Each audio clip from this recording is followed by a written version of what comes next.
Afinal, para que servem protestos de rua? Esta é a Visão Libertária, sua fonte de informações descentralizadas e distribuídas. No dia 2 de outubro, a extrema-esquerda brasileira organizou protestos pedindo o impeachment de Bolsonaro. Foram protestos em vários lugares do Brasil e até alguns lugares do mundo. Na maior parte dos locais havia apenas um punhado de pessoas, alguns outros nem isso. Os lugares onde houve maior comparecimento foi o Rio de Janeiro, na Cinelândia, e São Paulo, na Avenida Paulista. Em ambos os lugares, embora tivesse bastante gente, tiveram comparecimento muito, mas muito menor que os enormes protestos a favor de Bolsonaro no dia 7 de setembro. Em Brasília, outro lugar que também houve protestos enormes no dia 7 de setembro, sequer chegou a ter um número significativo de pessoas no dia 2. Ao final, ficou registrado que mesmo com uma data marcada com bastante antecedência, mesmo com a mídia tradicional apoiando o evento, a oposição falhou em conseguir mobilizar número suficiente para sequer ter algo comparável às manifestações a favor de Bolsonaro. Embora tenham reunido um número significativo de pessoas, os protestos falharam, na verdade, em dois objetivos importantes. Primeiro, falharam em mostrar que tem mais gente inconformada com o governo Bolsonaro do que o contrário,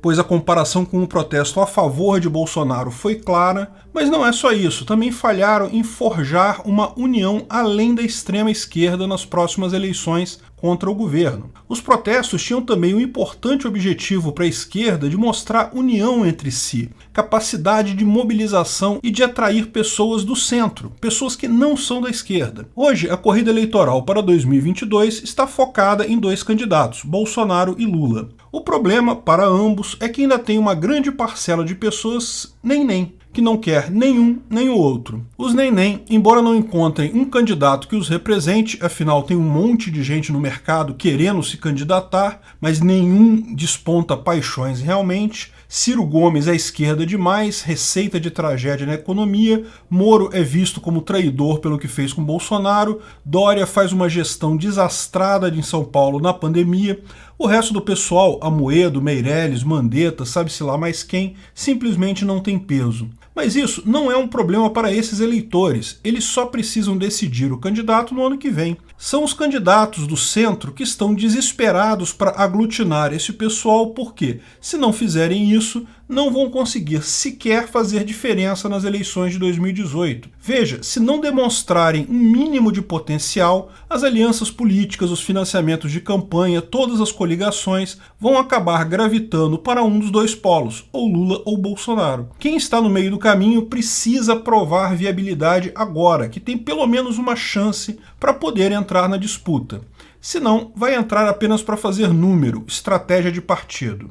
O pessoal dessa terceira via já havia levado um baque enorme nos protestos do dia 12. Como falamos no vídeo, a teoria dos jogos garante que a terceira via nunca será uma opção. Mas o que restava de esperança acabou estraçalhado nas brigas entre petistas e ciretes. Tanto no Rio quanto em São Paulo houve brigas em diversos locais entre membros da esquerda lulista e da esquerda cirete. Ciro praticamente foi vaiado e escorraçado da Paulista, e isso gerou mais um problema para o potencial eleitoral dele. Somados esses dois fatores, o grande ganhador da manifestação desse sábado foi Bolsonaro. Primeiro porque foram manifestações bem menores que as do dia 1º de maio e das do dia 7 de setembro. Estavam equiparadas às manifestações de 19 de julho, que eram as maiores que a esquerda tinha até aqui. As manifestações a favor de Bolsonaro, tanto a de 1º de maio, que falamos no vídeo, como os protestos de 1º de maio tiveram adesão gigante, mesmo sabotados pela Big Tech,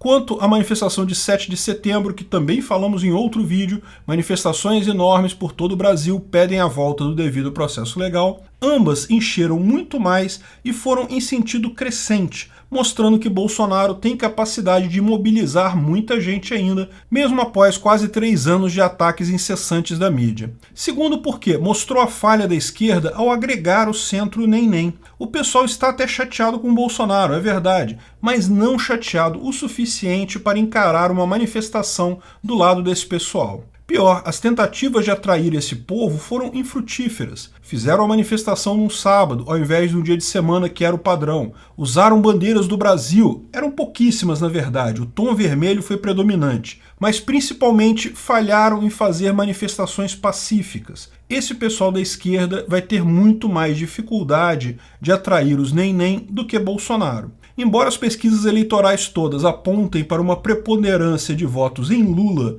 sobre Bolsonaro neste momento, é preciso reconhecer dois problemas fundamentais com essas pesquisas. Primeiro, que os institutos de pesquisa têm tendido muito para a esquerda de forma muito clara nos últimos anos. Se é algo proposital ou uma falha metodológica qualquer, eu não sei, mas os resultados são evidentes. Dilma já estava eleita para o Senado, Manuela Dávila levaria Porto Alegre no primeiro turno. Várias outras atrocidades foram vistas nas últimas eleições. Mas, mesmo considerando que tais pesquisas estejam corretas, estamos longe da eleição. Esse é o segundo ponto. Ponto em pesquisa um ano antes da eleição é muito diferente de voto na urna. O pessoal pode estar chateado com Bolsonaro hoje, ele vem sendo criticado o tempo todo pela mídia, exposto pela CPI da Covid, e repara, ninguém fala do Lula. Quando chegar a eleição, não vai ser assim. Lula vai estar apresentado com todos os escândalos de corrupção do seu governo. Vai ser forçado a ficar na defensiva,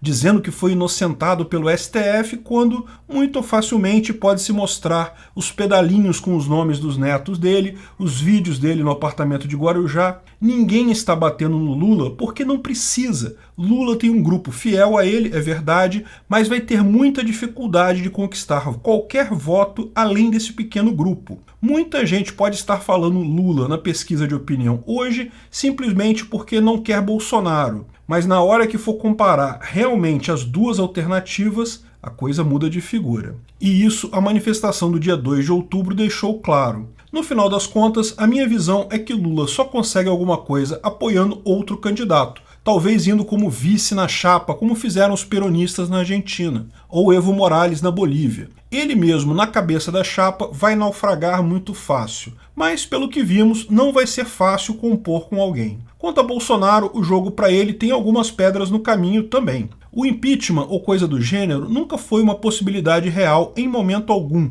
posto que não havia votos suficientes para aprovar o impeachment ao longo de todo o governo dele. A prova disso foi Rodrigo Maia, no final de janeiro de 2021, sabendo que perderia a presidência da Câmara, se ele achasse que havia a mínima possibilidade de passar o impeachment, teria feito isso naquele momento. É que ele sabia que não passaria de jeito nenhum e isso acabaria sendo uma coisa positiva para Bolsonaro. Mesmo com a CPI da Covid e outros artifícios tentados pela oposição, os protestos de 7 de setembro mostraram que, ainda agora, a popularidade de Bolsonaro está alta.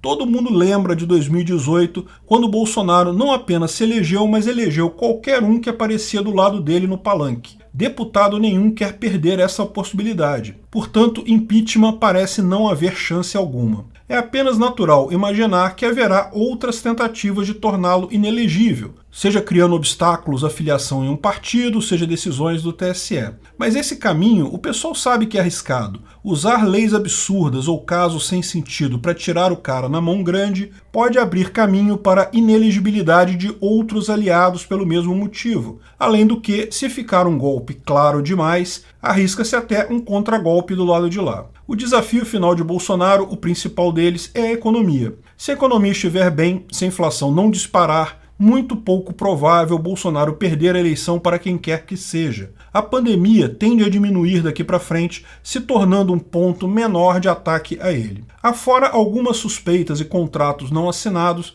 a oposição não conseguiu, em momento algum, um caso de corrupção sério contra ele. Lógico, tudo pode mudar de agora até o dia da eleição, mas o grande problema que Bolsonaro tem na sua mesa é a economia. Esperem muitas tentativas de ataques da oposição neste ponto, porque é o ponto em que Bolsonaro está frágil. No final das contas, a grande oposição a Bolsonaro continua sendo a mesma, o próprio Estado brasileiro. O judiciário parece disposto a impedir qualquer ação real de Bolsonaro, independente de quantas eleições ele ganhe. E esse desafio continuará existindo num segundo mandato, porque é só natural. Todo Estado tende ao socialismo. Todo Estado rejeita e atrapalha qualquer um que tente diminuir o próprio poder do Estado. E isso fica muito claro na relação de Bolsonaro com o STF, como de qualquer outro que ousar deixar a população se armar, por exemplo, ou buscar mandar menos ao invés de tolher liberdades.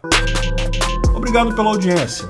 Esse vídeo foi um oferecimento de armataweb.com. Cloud e serviços de data center, 100% de compromisso com a satisfação e privacidade dos clientes. Aceitamos Bitcoin, veja o link na descrição do vídeo. Se você gostou desse vídeo, clique no like e compartilhe ele em suas redes sociais. Se inscreva no canal para nos ajudar, clicando no botão vermelho abaixo. Se quiser ser avisado de novos vídeos, clique no sininho ao lado. Se você quiser comprar camisas e outros itens do Visão Libertária, veja nossos itens no site Pimenta no Café, pimentanocafé.com.br/Visão Libertária, tudo junto sem acento, ou clique no link da descrição. Até a próxima!